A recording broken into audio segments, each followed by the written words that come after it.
or recorded live if you're seeing this afterwards. Okay, just checking my lights. All right, it has been a while. Let's see who's gonna join today. I hope you're doing well. Okay, let's see. Usually in the beginning I wait a little bit, so you might wanna skip forward to the topics. But yeah, let me just see if anyone is gonna join today. Otherwise, I will go into questions I have found online, so we have something prepared. Okay, let's see. I'm also aware I've come on a bit late. Okay.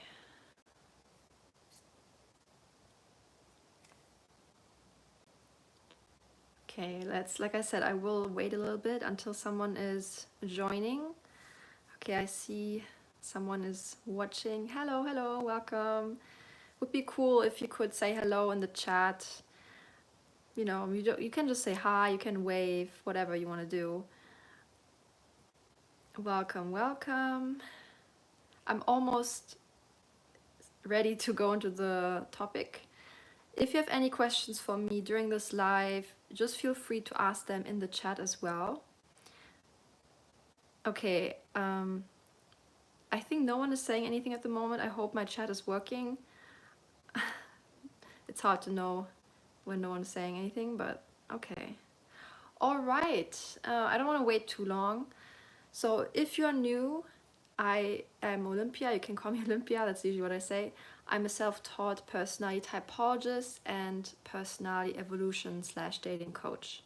And I'm here to guide you to live in alignment with your personality type using Jungian, Enneagram, and psychospiritual tools so that you can feel more fulfilled and attract your match.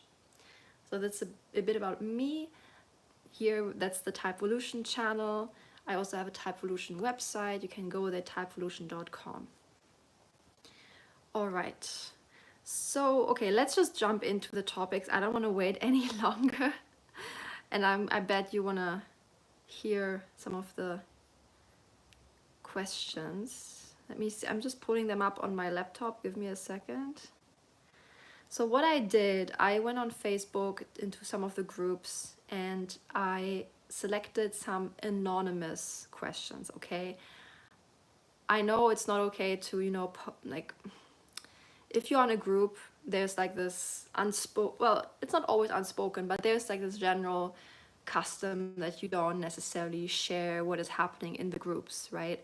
So I deliberately took out anonymous questions. So I think it's probably fine that I'm going to talk about some anonymous questions I have found on some Facebook groups. Okay, by the way, I see more people are tuning in. Hello, hello, welcome. If you're here, say hello. Maybe also say where you're tuning in from. I think my chat might not be working on my phone, which is a bit annoying. Let me see. I hope it's gonna work. Okay. If anyone can say hello or something.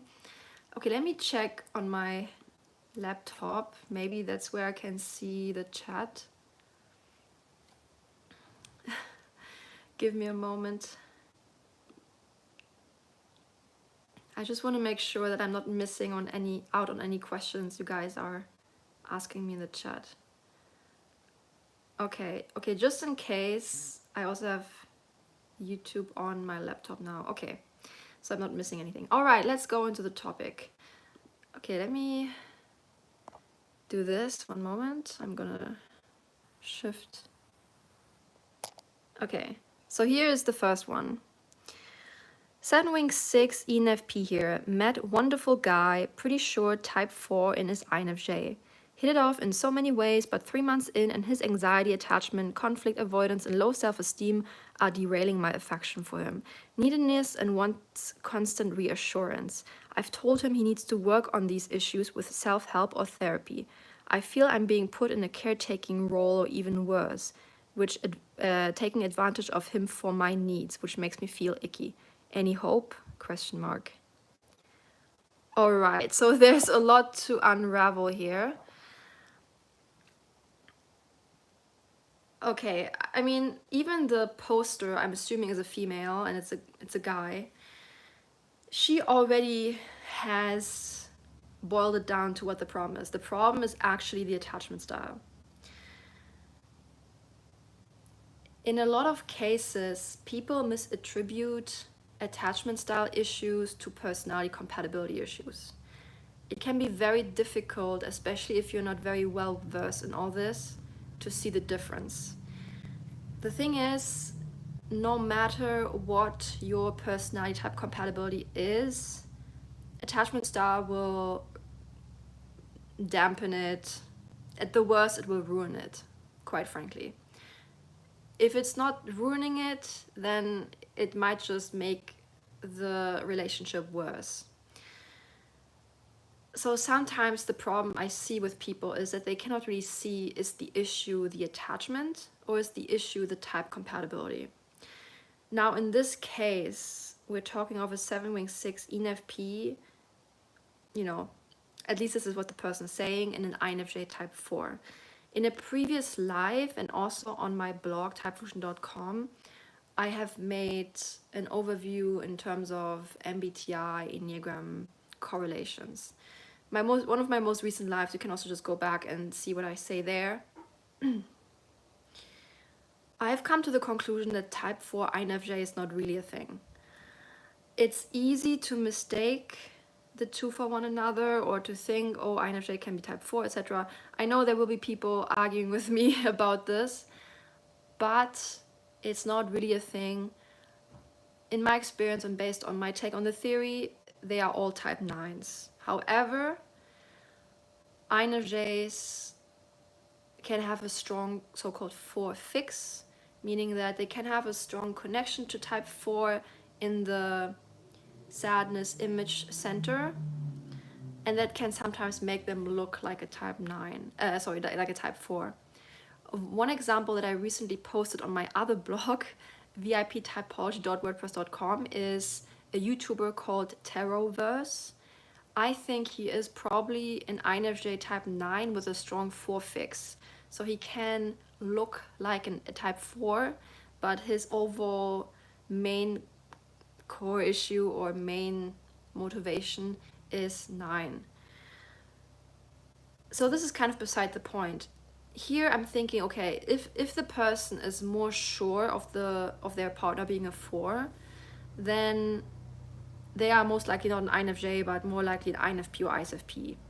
So, but once the problem with all of these posts is always, we don't actually know the people, we don't actually know their real types. So I'm only basing this off on what's written here. So if it's really a type 4, then it's probably an INFP or ISFP. In that case, and also if it's a quote unquote real ENFP, if it's an INFP and ENFP, that's actually quite compatible. It's actually one of the matches that I recommend. So ENFP INFP is quite a good match, and I believe or think that most of the recommendations behind the ENFP INFJ are actually ENFP INFP. INFJ is often mistyped, it's so common. A lot of INFJs are actually INFPs or ISFPs. So yeah, I have seen that ENFP INFP is a fairly common match, and it's also a good match. So assuming we are talking of an ENFP INFP here, then it's actually a good match. Also, a lot of times, a lot of ENFPs are actually ESFPs. And so it's also possible that we're talking of an ESFP with an ISFP here, which once again would also be a good match. Now, if it's actually ENFP and ISFP, then that's less optimal because of the functional compatibility. And I base my functional compatibility off socionics, which made the most sense to me back in the day, and it has also proven to be the most accurate for me in my own experience with my clients, etc. Okay, by the way, I don't see any comments. I don't see anything. I hope no one is saying anything and feeling left out. Anyway, back to the topic. So we can only speculate here, and I actually see that their type stuff is not really at the forefront here. So the keywords that came up were anxiety attachment, conflict avoidance, and low self-esteem. Now, actually, conflict avoidance is a common type 9 problem, unhealthy type 9 problem. But also other types can have conflict avoidance, especially in combination with an unhealthy attachment style. So it sounds like this person is anxious, preoccupied, I mean the partner that is having issues, and maybe with a dash of fearful, avoidant attachment. So that's the core issue here. I get the impression the person might actually be even a type 9, but once again, we don't really know what their personality types are. So yeah, neediness, the need for constant reassurance, all of these are anxious attachment style problems. And the person correctly said that the other has to work on these issues with self-help or therapy. Yeah, and the thing is also, people who have an anxious attachment style are often being taken advantage of. I also made another video where I talked about, what was it? Something like unpopular opinions I have about MBTI types. And in one of them I mentioned that a lot of fearful avoidant behaviors are misattributed to INFJ personality. Things like the door slam, things like being taken advantage of and then just cutting someone off after that. These are actually fearful avoidant issues. Maybe this is also playing into this question a little bit, why the person might type the other as INFJ. So if you have very strong anxiousness, anxiety, then in the attachment configuration, you will most likely be taken advantage of. This is very common, unfortunately, because you put the other person on a pedestal, right? That's what happens. So why am I pointing this out? Why am I talking about attachment style stuff, even though this channel is about personality types? Also recently, I on my blog typefusion.com, let me just pull it up here, one moment. I recently published a products page. So instincts, and here I have a little bundle about the 9 ego types, which I call the Enneagram types. And here I also mention bonus 3 private videos about what is not personality. Okay, if you're interested in this, you can buy it here. I'm not going to talk too much about my products now, but essentially attachment style is not your personality type. This is why I'm mentioning it here. This is why I put this into my little bundle. A lot of people think that attachment is personality. Attachment is a personality behavior or personality trait, but I don't like to call it a personality type because it is something you have acquired. It is something that usually develops as a result of trauma. Attachment trauma is the term of it, or for it. And this usually happens in childhood. Sometimes it can happen also later on in life. If you had a very tumultuous, very toxic relationship, you might also develop, what is it called again? An unhealthy attachment style, an insecure attachment style. And another reason why it's not a personality type is because it can change. You can actually become securely attached if you work on it. And that's the difference. Your personality type, your Enneagram type, or even Jungian type does not change. It's the essence that doesn't change across time. What does change with personality type is health level, which I find really good about the Enneagram, because in Enneagram there is actually an overview of mental health levels. You know, like there's 9 health levels, 3 are average, 3 are healthy, 3 are unhealthy. So that puts it a bit more into perspective. So actually, yes, Enneagram type can quote unquote change, but only across health levels. It doesn't truly change otherwise. It's actually the same with Jungian type, but we don't really have an official, ranking of health. You know, like people don't really say, oh, healthy, INFJ, ENFP, whatever, and health levels and things like that.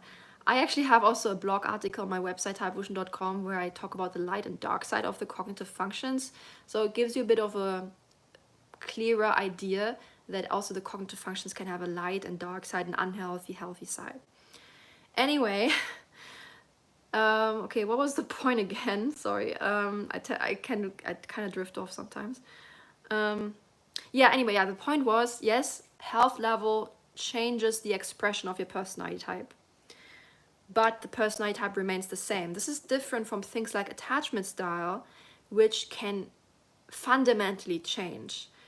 Now, to be fair, most people, the average person, their attachment style rarely changes. And then as a result, people tend to assume, oh, it is their personality, right? Because it didn't change. But that's because the person didn't work on it. A lot of people are very unaware. A lot of people are blaming the outside world for their attachment problems, and they are not really doing anything about it. A lot of people, even with therapy, to be honest, if you have a bad therapist, your therapist will enable you. I've heard more cases of therapists blaming the other person and not really talking about how you can change, but rather why the other person is bad and why you should break up with them and things like that. This is actually becoming more common. People often like to blame others. I guess it's just a natural human behavior, but it doesn't really work when you want to change your attachment style. So I guess this person is asking, any hope?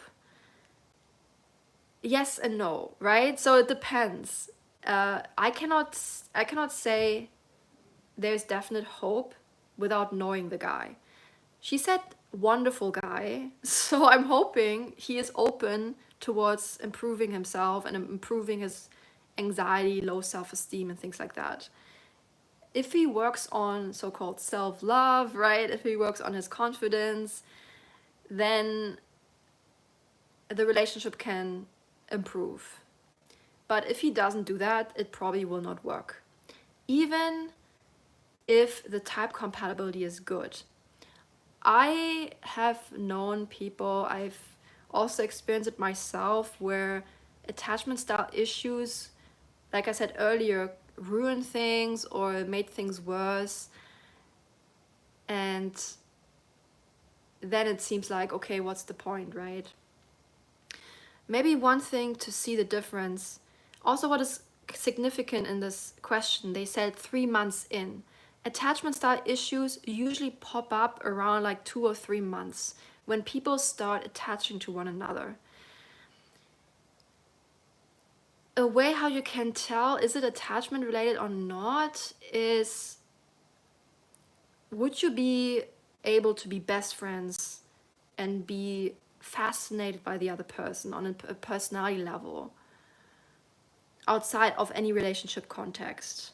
So if there was no attraction, if there was no, sexual intimacy, no relationship and things like that, would you still find the other person, I guess fascinating or interesting and enriching on a personality level? Would you want to be best friends with them? Could you be best friends with them? That is usually a better indicator, more indirectly, that the personality type match is actually good. And then later on, if all these attachment style issues come up, then that's just attachment style issues. Okay, I feel like I kind of rambled a lot. Sorry for that. I tend to ramble in these lives. I'm not seeing anyone saying anything in the chat. Once again, I hope that no one is trying to get through and it's not working. Otherwise, I will continue now. Like I said, if you have any questions for me, feel free to ask them in the chat. Okay, I think that's mostly it for this one. Okay, let's go to the next one.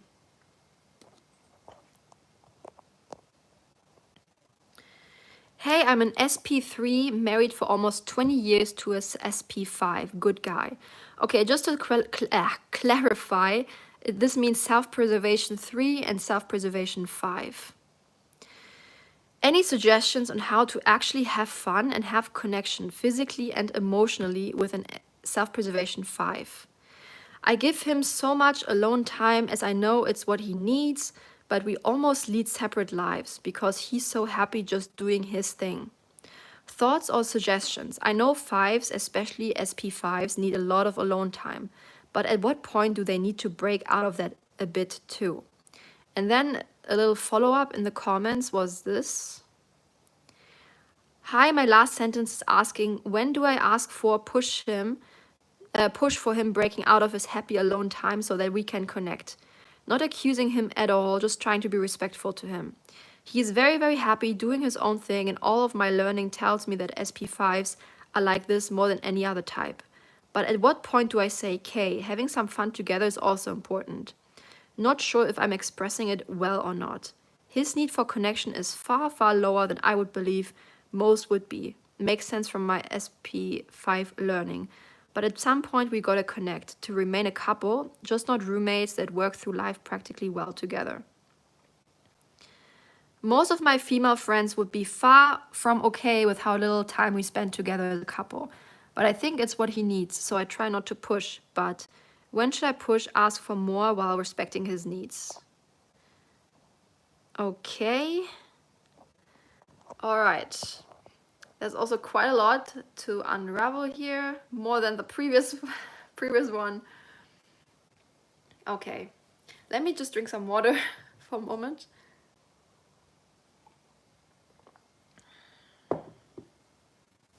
Okay. Wait, I need another sip, sorry. Gonna stay hydrated, okay. All right.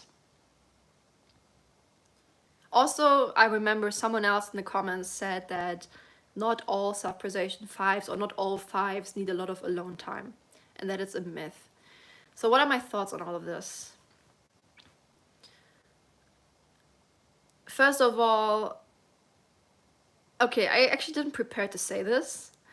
I actually now get the impression that this is not a self-preservation 3. It sounds more like a sexual instinct 3.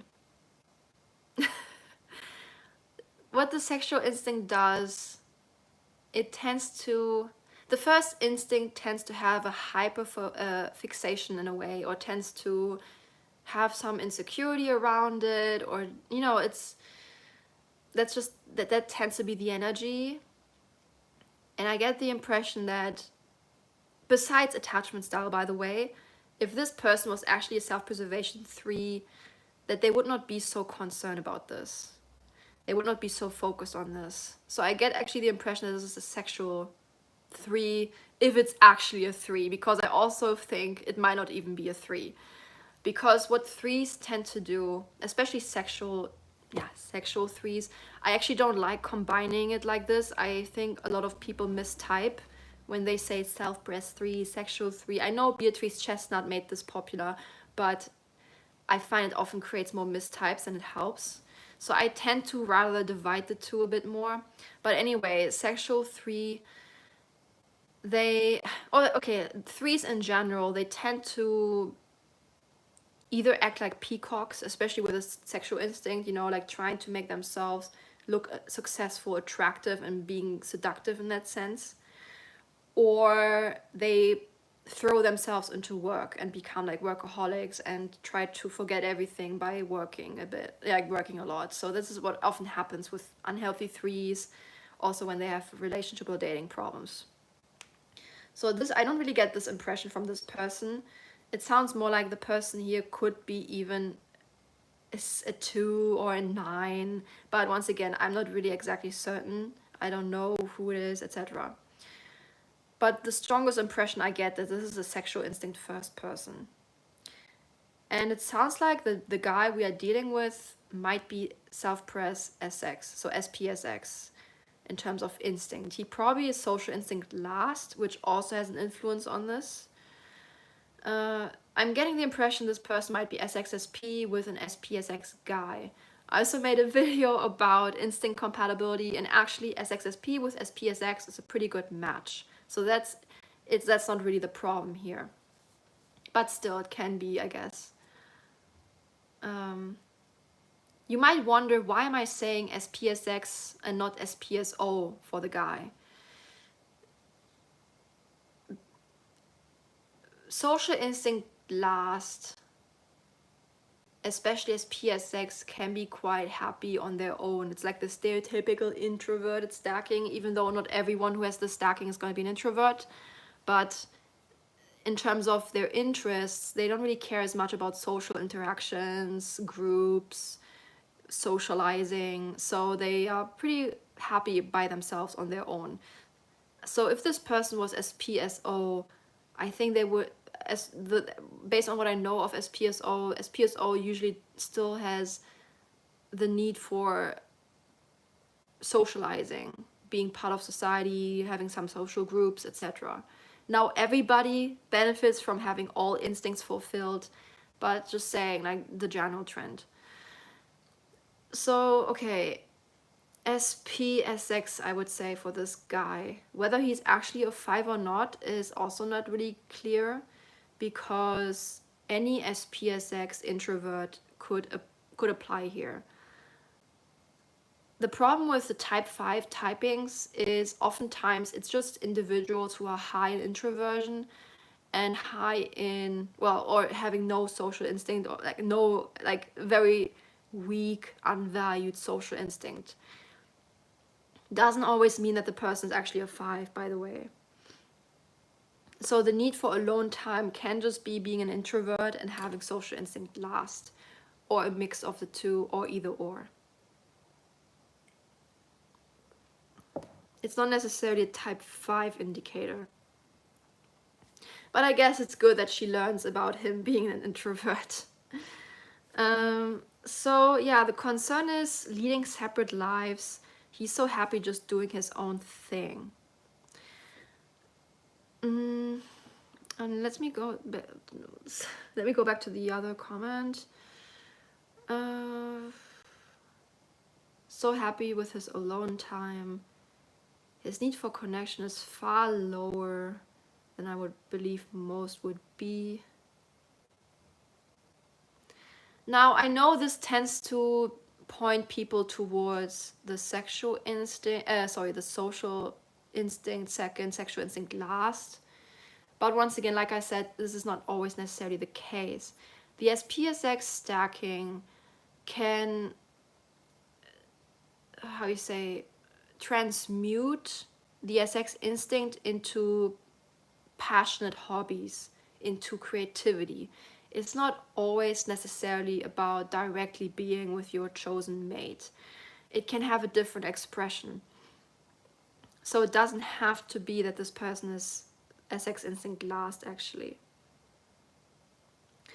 So what my first thoughts were on this whole issue,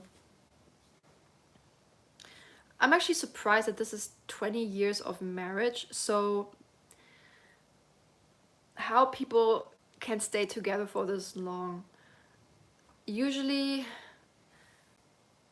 I mean, nowadays, the confines of like marriage and things like that are not that strict anymore. People can get divorced, like it's not like people aren't necessarily stuck in relationships how they used to be in the past.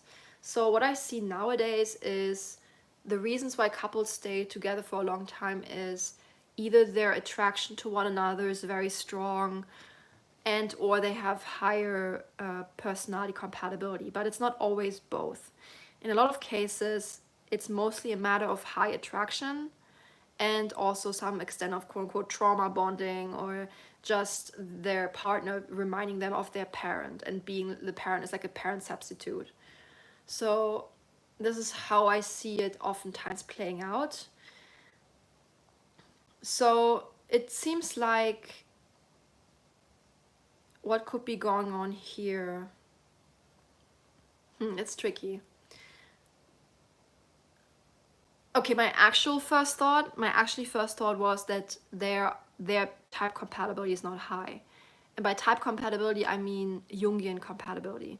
I don't think the instinct compatibility is bad. I don't think the Enneagram compatibility is bad either. I mean, honestly, on paper, type 3 and 5, it's a very, very rare couple. Almost never happens in my experience, to be very transparent here. because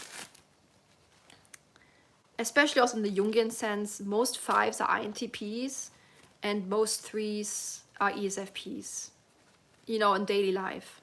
So these two are complete opposites. They're conflicting in socionics. So it's a very, very rare match, generally speaking. Also, it's because type 3 is so concerned with success and image and how they come across to other people. And type 5, not much at all. Type 5 is very much in their own world. I always say it's like in their ivory tower, trying to make sense of the world and being detached from the world to some extent. So it's very, very different, very opposite ways of seeing the world. And oftentimes type 3s find type 5s to be, yeah, kind of weird, kind of too unadapted to society, basically. Too much like a hermit, I guess, but hermit can also be other types. Social last always has a hermit quality, by the way, but also high introversion in the Jungian sense. Yeah, but they come across like the 3 often sees the 5 as being, yeah, too logical, too impractical, I guess, a bit. Yeah, and I think, once again, also assuming usually ESFP, INTP, a lot of 3s would be embarrassed to be seen with 5s, to be quite honest here. Not all of them, once again. I think also some 5s are INTJs, which would in turn be actually a good couple with ESFP.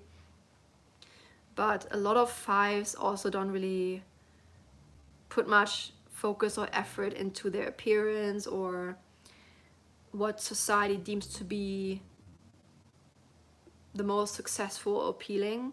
So oftentimes 3s are kind of embarrassed by 5s. Yeah, so I once again, I kind of doubt this is a type 3 and type 5 match, but whatever. So when I said I think the type compatibility is off, what I said earlier in the previous question, if you really feel like your partner is fascinating, you have a great bond, I guess, like you are really interested in the other person based on who they are as a person, right? Their personality, then this extreme of needing to take rest and time from one another is a sign that this is lacking. But there's 2 possibilities here. One more, I have to kind of fix my nose a little bit. I'm like, I don't know if I'm getting sick. That would be annoying. Sorry for that. So the 2 possibilities here are that,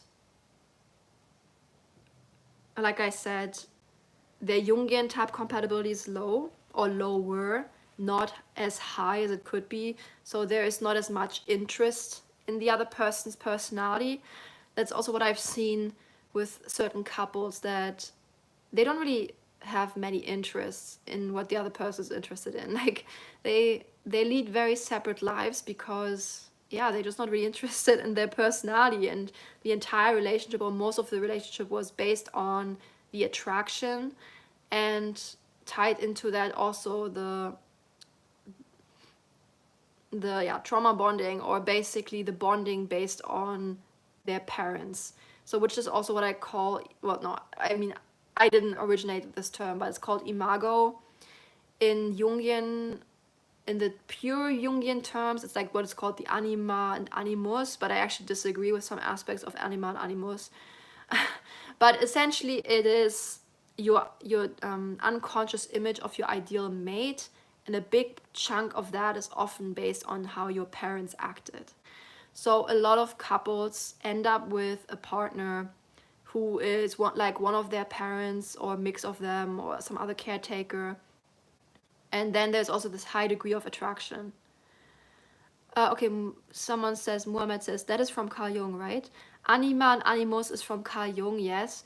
Recently, I looked more into it, and I realized that they said a person's anima, like in a man, is basically based on their mother, and animus based on, in a woman, their father.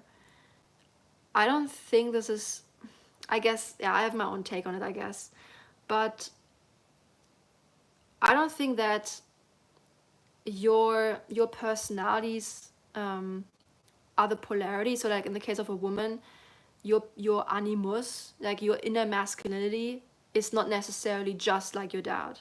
I think there are other type influences here.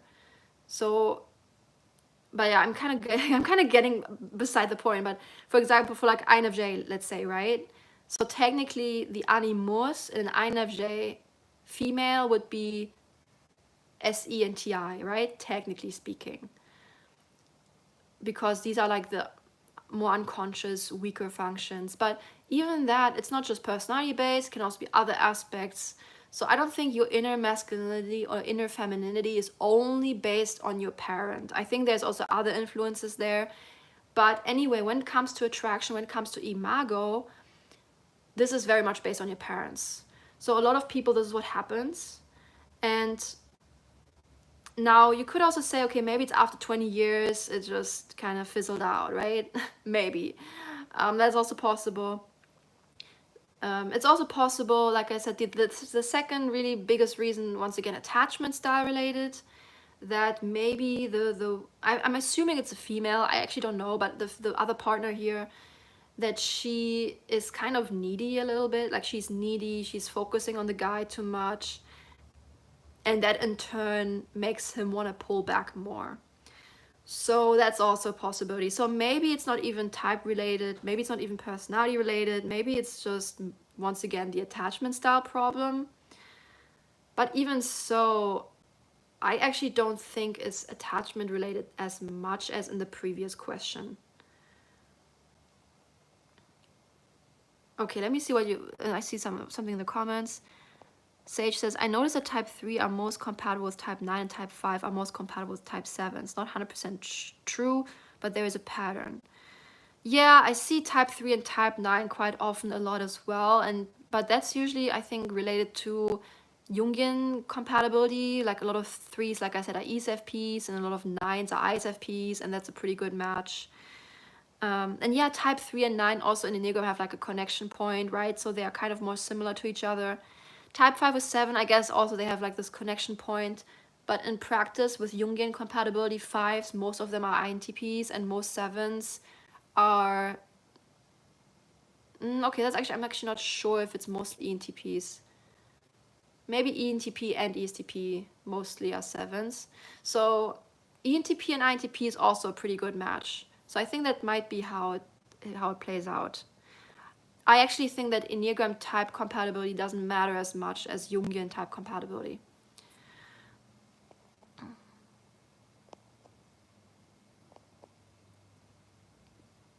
Okay, Mohammed says men and women have opposite gender tendencies. Oh, are we talking about MBTI? I am an INFJ. It's the most painful personality there is. Maybe refer. I would actually want, if you have time and if you want, I would actually refer you back to a previous video of mine where I talked about unpopular MBTI opinions, where I talk about INFJ. I even mentioned in this live earlier that a lot of fearful avoidant traits are misattributed to INFJ. The thing is, your personality type is not painful inherently. It shouldn't be. Inherently, your personality is neutral. So there's no such, I mean, technically there's no such thing as a painful personality type. In the Jungian sense, by the way. So because every personality type is needed in our society, you just have to find your niche or, you know, the right people for you. Where the problem comes in is things like attachment style problems, traumas, things like that. And these are not personality type. These are things you have experienced in life that make things worse. So I wouldn't say, you should maybe look into fearful avoidant attachment style and try to work on that, because most likely once you have dealt with those issues, your real personality type can blossom and it won't be an issue anymore. Like, you are just gonna be your personality type. Mohammed says, what it seems to me is that INFJ personality type emerges from trauma and just secluding yourself from society and the tendency to save people, like savior complex. Once again, at least this is my take. I don't believe that any personality type is based on trauma. However, negative manifestations, unhealthy, toxic manifestations, yes, they are based on trauma, but I guess your pure personality type is neutral. And yeah, so, and the savior complex can stem from personality type, I guess, a bit, but it's an unhealthy manifestation of it.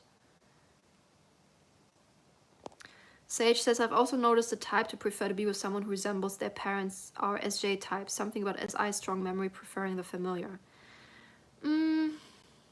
Okay, that's actually an interesting observation. Maybe it is stronger in SJ types because of SI. That's possible.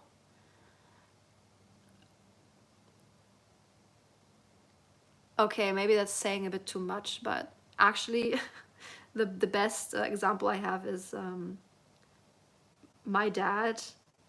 He's an SI type, I believe, and my mom has the same personality type as his mom, and I don't think it's a coincidence.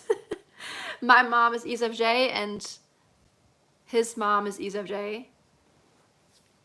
The funny thing is, his mom and my mom, they look completely different, like almost opposites, but the personality is the same. So maybe, okay, maybe you have a point here that is especially the case with SI types, but in my experience, what I've seen, this is applying to everybody.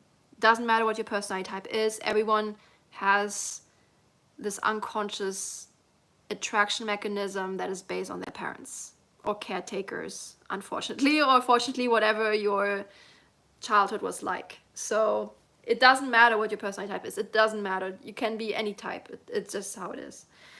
Anyway, so to kind of answer the question here, what this woman, or I'm assuming it's a woman, but maybe it's not, what this person can do in this situation is, I mean, there's different things she can do, right? So in case she is focusing too much on the guy, she should take up some hobbies, she should become busy, she should also focus more on herself, growing her self-confidence, her self-love, doing things that she is interested in, so then she doesn't put all her focus on, oh, what's up with the connection, etc., etc. And then there's a possibility that her partner will become more interested in her again, and then he will eventually finally feel the need to connect again. So it is possible, maybe they are also too much in a routine, you know, like if you're always, you know, on each other's toes, you know, like always in the same room and things like that. Like if you don't have enough space, especially with type matches that are not the most compatible in the Jungian sense, you need more distance. You need more time and distance to miss each other. It's just how it is. So yeah, you might just have to create more space as well, which might seem counterintuitive, but especially when it comes to like a female-male relationship, it's better if the woman doesn't just, or I mean in general, it's if you notice someone is just not interested, don't chase after them too much, especially if you are a woman and it's a guy, and you know, it just doesn't really work. Now if this is what happens and she's getting busy doing everything and all that, and he is still not showing much interest, still quite distant, I guess, then it's tricky, because I'm assuming if you are in a long-term relationship for like many years, you could potentially bring up that, like, drop little hints or say, oh, I would really enjoy if we did this or something like that, right? I don't know, like if there's like some date idea, I don't know, maybe you see something, oh, I would really like to do this activity, what do you think about that? You know, like you could kind of throw out these hints like that. I would not, I generally, it's not a good idea to push anybody. Like if, like pushing someone and being like, we have to do this, we have to connect and all that, usually backfires. especially if the other person is not that interested. So it's better to be like, maybe you could say, oh, it would be really nice if we did this, I would really enjoy that, that sounds interesting, what do you think, you know, like kind of more like casually bring it up. But then if that still doesn't do anything, then you really have to ask yourself if you can be happy in this relationship. So, but this is really the last resort. Like, first, this person here in this context should get busy, do her own thing, then maybe drop a few hints here and there. Also, maybe you might also want to have a look at, is he maybe depressed? Does he have other issues? Is he maybe burnt out from his work? You know, there's other things playing into this that we don't know about. But yeah, other than that, if all of this still doesn't work, then you either have to accept it or you have to break up. Like, there's no other way, right? Like, you cannot make somebody want to spend more time with you. It has to come from them. The only thing you can really do is make yourself more attractive, get busy or get passionate about other things, and you can maybe drop some hints of things you would like to do and, you know, things like that. But you cannot conjure up someone's desire, you know, like you can't, I mean, there's some tricks, right? But technically, if he is just not that interested in her, then that's just how it is. I mean, also, she said I'm assuming she also said 20 years. So probably they had kids in all that time. And then when you have kids, you focus on the kids, and that can also take your mind off the relationship. But then when the kids are gone, or, you know, then it becomes even more obvious what the personality compatibility is. So yeah, I'm not gonna tell her, oh, you have to break up or divorce or whatever it is, but at some point you will have to ask yourself if you can accept this level of connection. Yeah, so that's what I would tell her, basically. Sage says, what you're saying makes sense. Ironically, if you just go out often and be yourself, you end up with someone who most likely you duo.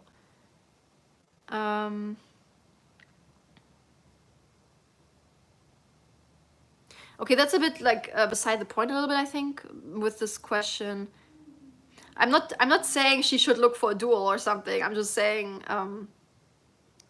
she should take her mind and focus off the guy and trying to be so needy about it and fill up her life more.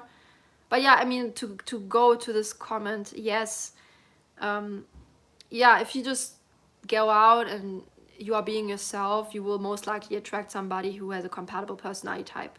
So yeah. Sidhu says, sister, is this channel helpful to overcome trauma?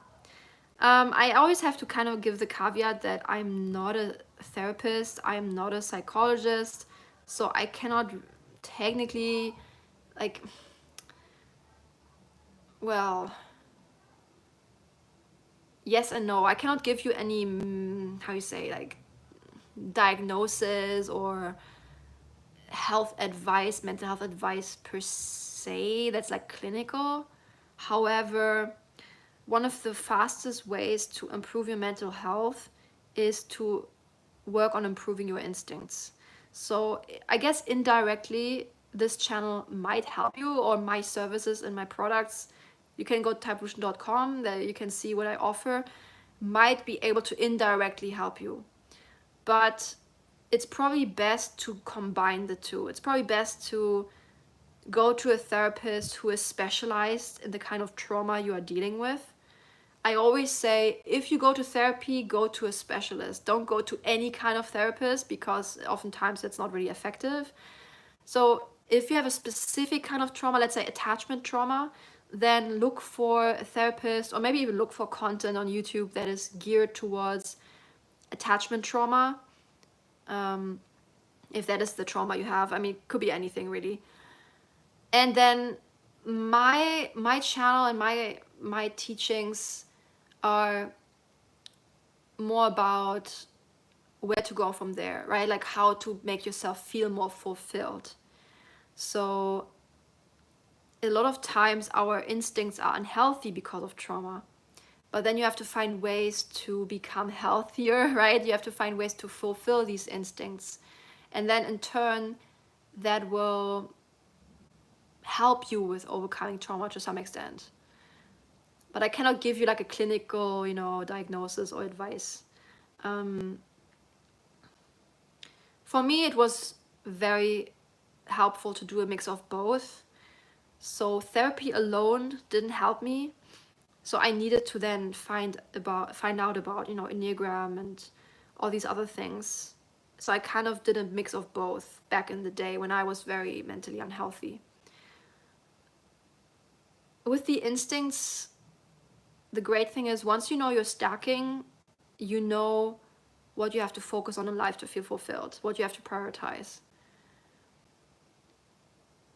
And then with Enneagram type, I also think Enneagram type is generally more of a self-help tool rather than a compatibility tool, especially Enneagram type, because when you figure out your Enneagram type, then you can see, I guess, your blind spots or your unhealthy tendencies. But if you learn about the healthy manifestations of the type, you can also see what is the best of you. So it can give you a bit of a path towards getting better. All of these things are mostly self-awareness tools. And this in turn, can indirectly help you with overcoming trauma. Trauma is a very broad subject. I also mentioned it in my product about the 9 ego types, and where I have like these bonus videos. Trauma, usually what you need to do is figure out what you need, which is often related to your instincts. Figure out what are your unhealthy coping mechanisms, behaviors, and things like that, and trying to do the healthy version of that. And then over time, making new experiences that override the bad negative ones. And that's usually how you overcome trauma eventually. But it is a process and it can take time. So okay. And it actually ties in well with the next question, the last one that I have for this. Mistyping as a 6. When first getting into the Enneagram, I mistyped myself as a 6-wing 7. I was not in a great time in my life, and I thought that my unease and spiraling tendencies meant that I was core 6. I was also asking a lot of questions, which some people interpreted as automatically core 6. After several years, I'm aware that I'm a withdrawn type versus a superego type. It's been eye-opening to see how different I act in a crisis versus core 6s. Anger has always been more of an issue throughout my life than fear, and I'm not even sure I have a 6 fix. And then they also added as a comment, throughout my life, I've denied my anger. I've pretended that it didn't exist. When I did get angry, I would feel ashamed because I thought anger was a bad emotion and I should never feel angry. The Enneagram has allowed me to unpack those feelings and realize how angry I really was. So I think this is a great example of a mistyped type 9 specifically, in this specific example. A type 9 that was unhealthy and also had a strong 6 fix. I know this person said they're not sure if they have a 6 fix, but I would say they probably had a 6 fix. So fix, just if you don't know, you have a core or main type and then 2 other types that are like your fixes. So as a 9, if you are a type 9, you can have a fix from like a fear or sadness as your 2 other fixes. And in this case, I do think this person probably has a 6 fix, because this is very common. What I see quite often is people have a core type that they are halfway blind towards because it's kind of unconscious. And in Jungian terms, bear with me, I'm kind of overlapping different theories, but the shadow in the Jungian sense, right? The parts of you that you kind of disowned or that you turned a blind eye towards or that are unconscious, they are lying in the shadow, right? So I notice a lot of people have their core type as part of their shadow, especially when the person is unhealthy, because on some level it is too much, too painful. I guess it's the unconscious fear of an ego death or something like that. So a lot of people basically mistype themselves as their second fix or their wing type. So in this case, what I think happened is this person was a type 9 as a core type, but they had a strong secondary 6 fix, and that's what came out, and that's what they were aware of. Also, if you go by the integration disintegration lines, they also say that type 9 disintegrates into type 6. So that might also play a role, it might even amplify the 6ness in the type 9. Also, another thing is that there's this concept of neuroticism in the big 5, right? Neuroticism, and I think it's a mistake that people think it's part of personality type. When you go to the standard 16 personalities website and you get their typing, they actually include your level of neuroticism as part of your type because of the big 5. So they say assertive, or I even forgot what the other one was. Turbulent. So turbulent is basically neurotic, and assertive is not neurotic. But neuroticism is just, in my experience, what I've noticed is just a manifestation of trauma or being mentally unhealthy. And if you are neurotic, I have to admit there is a bit of overlap with unhealthy type 6. But anybody can be neurotic without being a type 6. So neuroticism in the big 5 sense is having a lot of negative feelings, having, also strong negative feelings, letting them rule your life a little bit. So usually it manifests as things like, bad anger, sadness, depression, also mood swings, I would say, like having a lot of mood swings, getting triggered a lot. Triggered is also neurotic, and it's also not necessarily a personality type thing. Once again, a nice, I guess, sign that it's not your personality is it's based on your past. It's based on something that happened to you usually, or the way you grew up, and you can improve it, you can change it, you can become less neurotic.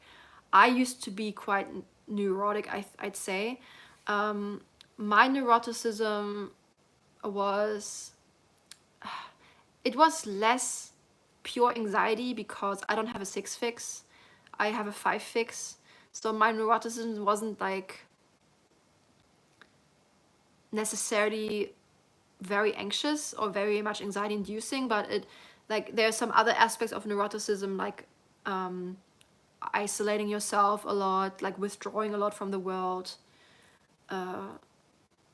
like strong avoidance. I had strong avoidance. So that's how it manifested. It also overlaps with attachment style once again, but yeah. So anyway, my point is my neuroticism has improved a lot. I'm not neurotic anymore. I think, once again, also in connection with attachment style, the best version of yourself is securely attached and is not neurotic. And it doesn't even matter what your Enneagram type is. I know type 6, some personality types will have a stronger propensity towards certain issues. So type 6 and 4 probably tend to lean the most towards like neuroticism to some extent. It's just kind of part of the personality when they become unhealthy. But that doesn't mean that this has to be the way you are forever. Like, not every 6 is gonna be neurotic all the time. When they are healthy or self-aware, then that's not necessarily the case. But yeah, so the fact that the person points out anger has always been more of an issue throughout my life than fear, that's a great indicator. And also how the person was suppressing their their anger and avoiding it and all that stuff is classic type 9. So this is actually, I think this was a great example of somebody who was very self-aware and got it right. And yes, a lot of people mistype such individuals as 6. 6 is also a very complex type. The standard description of 6 often doesn't apply to a lot of 6s. The very standard, like a loyal list. First of all, not every 6 is gonna be loyal, unfortunately or fortunately, whatever you want to say, especially when they're unhealthy. Not every 6 is constantly anxious and submissive. I noticed that especially the phobic 6 descriptions, which are like the standard 6 descriptions, come across as very subservient, you know, very, I guess that's the superego aspect, but not every 6 is like that. There's also counterphobic 6s who are quite different, who are more rebellious, who actually go against authority, who try to overcome their fear, especially with like this fight response, which often makes them mistype as 8s. So 6 is kind of diverse in a way, and it's often misinterpreted. Okay, let me go. I think it's mostly what I have for 6 here. Okay, Sidhu says, okay, this is a very loaded question.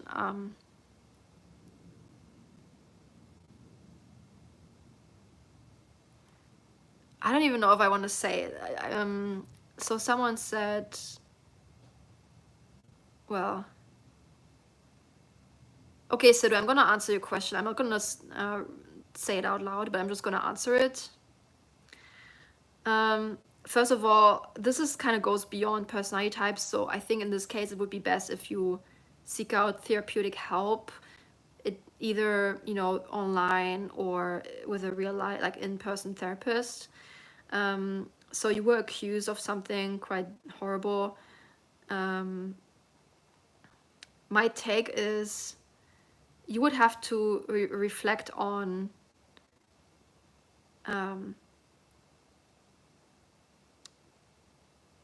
was the accusation valid or not? And this is also, I guess, hard to figure out by yourself, but if this accusation made you scared to be with women,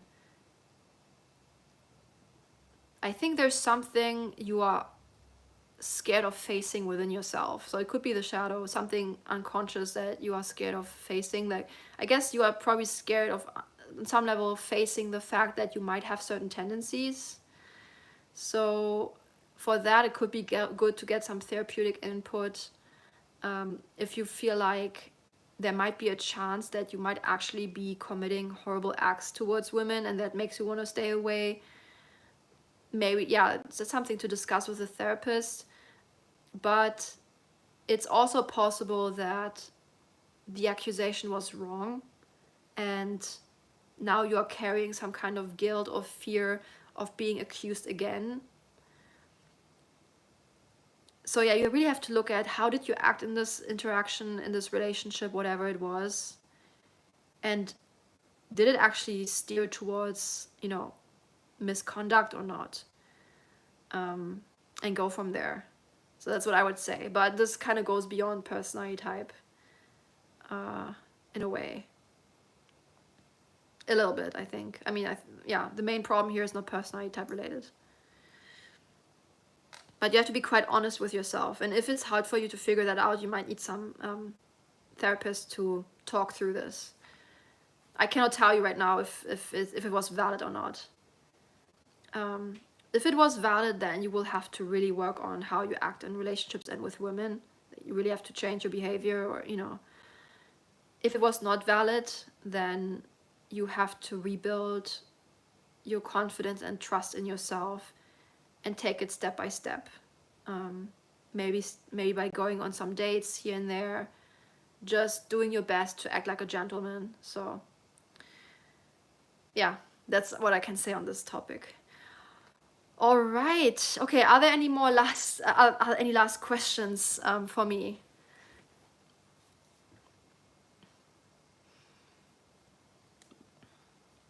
So if you would like to work with me when it comes to personality type, you can go to typefusion.com/services, and there you can see my typing services. If you need help with me assessing your personality type, if you want to get type coached and things like that, you find all the information on my website. And also recently I published some mini trainings, also Enneagram related mini trainings, where you can see if you have unhealthy, healthy traits of your personality, some tips for what to focus on when it comes to your instincts, and even a little bit of dream analysis. Just go to my blog typefusion.com/products if you want to have a look at the products. Like these mini trainings you can do by yourself. You don't need me for those. I guess there's actually last two more things I wanted to say about Enneagram. So one thing was that I noticed the Enneagram is showing human behavior, human motivations, and we all have to some extent a connection to every Enneagram type, but our fixations are the aspects that our personality, like our essence, is fixated on, right? So how can I say this in a better way? What I've noticed is people who have no fixation to certain types have the best take on those types issues. Okay, let me give an example to make it more concrete. So like I said earlier, I don't have a type 6 fix. However, I do have a 5-wing 6 fix, so I have a tiny bit of 6 in my personality, but it's not as much as compared to other people. And I noticed that my take on 6 issues is not pronounced at all. I have no issues with authority. I have no issues with either being too subservient or too rebellious towards authority, which I noticed tends to be unhealthy type 6 traits. Like those have never been an issue for me. Or not really, not to the, well, never is a strong word. It's probably not accurate, but very rarely, very much not an issue, which is more of an issue if you have a 6 fix. Also like anxiety and things like that haven't been really my issues in the same way as I've seen with people who actually have a 6 fix. Or I also noticed my significant other, he has no type 4 fix whatsoever, not as a wing, nothing. And I noticed that he doesn't have a preoccupation at all with like uniqueness or, you know, things like that, like type 4 stuff. But at the same time, his take on it is quite balanced. So that's what I noticed. People's takes on the types that they have no fixation towards at average levels are the most balanced, actually, because there's no fixation. It doesn't play a big part in their personality. Now, of course, the healthier you become,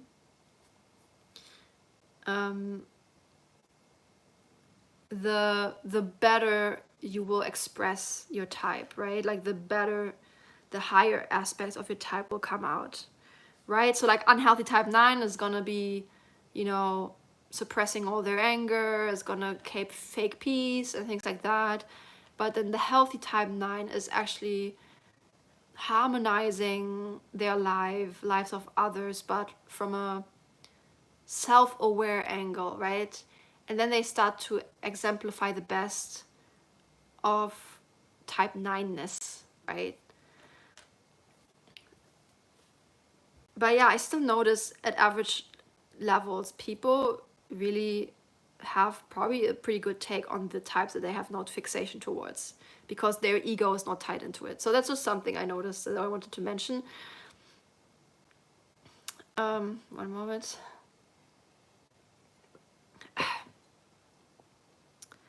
And then the other thing I wanted to mention also, I know I keep getting clients or people telling me that Enneagrammer says that the sexual instinct is not about companionship. And I've also had them, I think a long time ago, one of them commented on like something that I posted, and they said no, sexual instinct is not about companionship, it's not about relationships, it's all about raw attraction and all that stuff, right? And I fundamentally disagree with that. So if you want to know my take, yeah, just check out more of my content. Also, you can check out my products where I describe what the sexual instinct is actually about and how you can make it healthier, because yeah, I guess it's a very masculine take to see the sexual instinct only as about, you know, attraction. Like basically, okay, how much can you attract somebody? How's the chemistry? And that's about it. But that's only one facet of the sexual instinct. And it's something that men tend to focus on more, I think. Women tend to focus a bit more also on the relationship, the companionship, the connection, the bonding, right? So that's more of a feminine take, I guess you could say, of the sexual instinct. But you need both to feel fulfilled in life. Especially if the sexual instinct is your first instinct, I'm pretty sure you're not going to be truly satisfied, truly fulfilled if all you do is chase after attraction, chase after the next high, right? Like it's not going to fulfill you. It's not going to fulfill what the sexual instinct really needs and wants. The attraction is more of a mechanism to get you towards your mate and to connect to that mate. If there was no attraction, it probably wouldn't happen, right? So that's really what attraction is mainly supposed to do. It's supposed to bring you closer, so some kind of bonding can even occur. But if you only stop at the attraction part, it's an incomplete process. Yeah, that's just what I wanted to mention, because it keeps getting thrown around and it's just something that's not true. It's a very hollow existence. And I know oftentimes they say, oh, the social instinct is about bonding and relationships and things like that. Yeah, but for social and platonic relationships. And the social instinct, especially if it's not coupled with the sexual instinct, like if the person's sexual instinct lasts, the social connections sometimes are not even that deep. You know, like, it depends, to be fair. I have to say some sexual last people can have very close friendships, but it's still different. It's social relationships, at least with the social instinct, the main thing is not bonding, actually. The main thing with the social relationships is things like collaboration, group feeling, cohesion, being part of something greater than yourself in a way, but in a group context, in a social context, in a societal context. It's not necessarily going so much into being very close with one another. Like being very close and almost merging is a sexual instinct thing. It's like I think in an old, very old video, I think it's like when the sperm meets the egg, right? Like, and they merge together and they create something new. That's what the sexual instinct is, and that's not what happens in social stuff, right? Like, it's not it's not platonic, you know. So this is how the sexual instinct at the end of the day is always way more intimate, way more closely bonding than the social instinct ever will be. You know, the social instinct tends to be a bit more utilitarian, I guess. It doesn't merge as much. Any merging that occurs, I guess, is more on a group level. So when it's like the masses. But yeah. Okay, Fabrinator asked me, Tommy Shelby. I'm sorry, I don't know who Tommy Shelby is. Clinging 4 girls, type 4 girls for the win. Oh man.